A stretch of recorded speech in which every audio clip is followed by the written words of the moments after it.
बिस्मिल्लाहिर्रहमानिर्रहीम। अस्सलाम वालेकुम वीवर्स, दी सेहत चैनल में सबको वेलकम। मैं हूं अदील मंसूर। आज आपसे बात करेंगे कि रमज़ान के महीने में डायबिटिक पेशेंट्स अपनी शुगर को कैसे मैनेज करें। तो चलते अपनी वीडियो की जानिब। अगर आपने हमारे चैनल को सब्सक्राइब नहीं किया तो अभी सब्सक्राइब कर लीजिए और बेल आइकन को प्रेस कर दीजिए। वीवर्स, आप सबको रमज़ान मुबारक हो। रहमतों और बरकतों का ये महीना हमारे लिए बेशुमार रहमतें और हिदायतें लेकर आता है। हम इस माह में ना सिर्फ अजर समेटते हैं बल्कि रमज़ान का महीना हमारी सेहत पर भी अच्छे असरात मुरतब करता है। यूँ कह लें कि हम साल बाद सेहतमंद वैक्सीनेशन करवाते हैं जो हमारी आखिरत को संवारने के साथ हमारी सेहत को भी अच्छा करती है। आज की इस वीडियो में हम आपसे डायबिटीज़ के बारे में बात करेंगे कि वो किस तरह अपनी डाइट को मैनेज कर कर अच्छी सेहत बरकरार रख सकते हैं। सबसे पहले हम बात करते हैं कि किन सूरतों में रोज़ा ना रखें। ऐसे मरीज़ जिनको टाइप 1 डायबिटीज़ हो और बैठे बिठाए शुगर का लेवल हाई और लो हो जाता हो, या ऐसे डायबिटिक पेशेंट्स जिनको गुर्दे, दिल या आंखों की खराबी का मसला हो। रमज़ान में डायबिटिक पेशेंट्स के लिए अपनी शुगर लेवल को कंट्रोल रखना इंतहाई मुश्किल हो जाता है। ऐसी सूरत में जब आप रोज़ा रख रहे हों तो आपकी अव्वलीन जिम्मेदारी है कि आप अपनी सेहत और डाइट का दूसरे लोगों से ज़्यादा ख्याल रखें।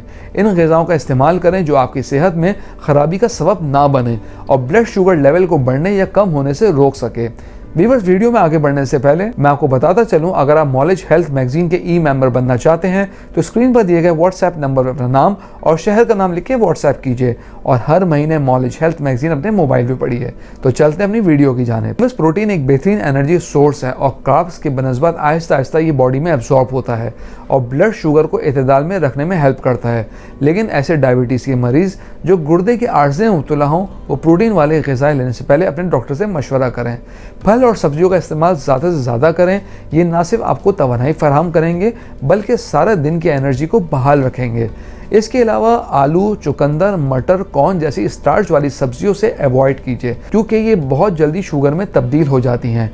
इनको एतदाल में और दीगर कार्ब्स वाले खानों के मुतबादिल के तौर पे खाना चाहिए। पनीर आपके लिए सूटेबल है। इसके अलावा तमाम डेयरी प्रोडक्ट्स जिस्म में शुगर में तब्दील हो जाती हैं, इसलिए इनको एतदाल में यूज़ करना चाहिए।